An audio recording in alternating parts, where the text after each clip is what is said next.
Hey, I'm Luck. I am 14, pre-op, pre-T, can't talk. Um, and this is my first video like, on gender and documenting my transition. But today I wanted to talk about just gender in general and how diverse and everything it is. So the very first thing that you need to know whenever you go into like the trans community or just the gender in general is up here is where your gender is. Down here is where your sex is. Your gender is just how you feel, I guess. Like, if you're trans, you'll feel that your gender up here is the opposite of what you are down here. Like, up here, I'm a boy. Down here, I'm a girl. Female. Well, if you go with cis-normative things, I'm a female. But I'm a boy. There are, like I just said, cisgender. If you're cisgender, you feel that your gender is the same thing as you have downstairs.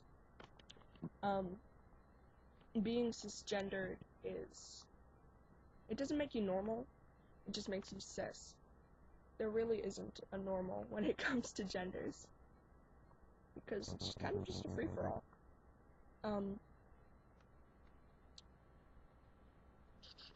What else? Okay. With gender, there's also just things that are in between.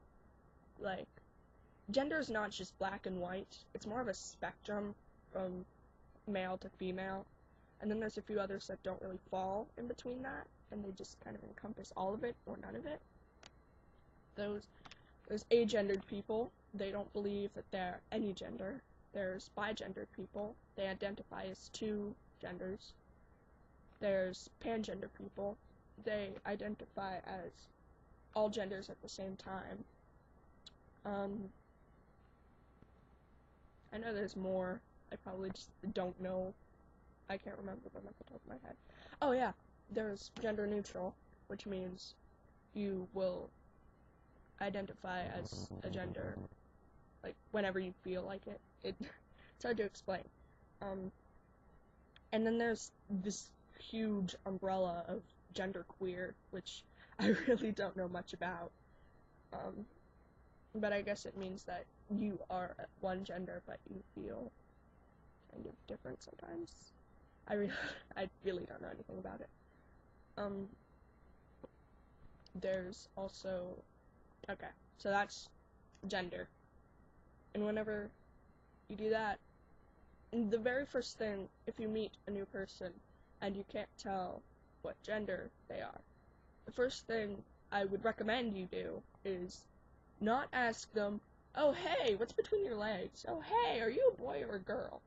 I recommend asking them what their preferred pronouns are, because if you don't, I think there's a way that a lot of trans people could be offended, because they work so hard to present themselves as one gender, and it hurts whenever they can't tell.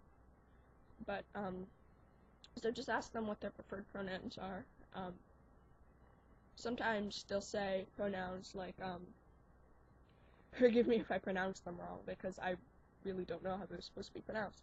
But there's, Z, and is there self, and stuff like that. I know a few people who use gender-neutral pronouns, but not many. So that's the big deal. Just ask what their pronouns are if you can't tell what gender they are. Try not to, just avoid questions that could be offensive. Just, like, asking them what's in their pants is definitely one. Asking them if they're a boy or a girl, yeah. And don't automatically And another thing that you really, really don't want to do is to tell a trans person that they're a girl or a boy based on their sex, because that could be a problem, as it's not true, plus you'll open a shitstorm on yourself. That's all I really want to say about gender and stuff. So I'm gonna move on to gender identities, I guess, and knowing what your gender is.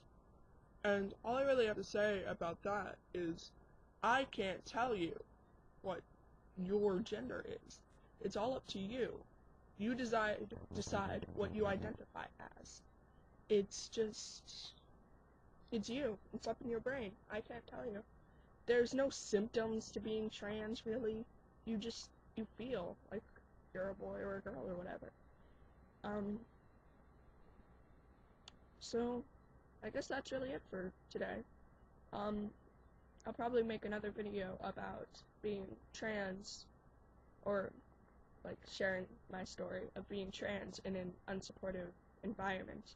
And I'll probably leave some resources in the description below, just to learn more about genders and all that. So, yeah, see you around.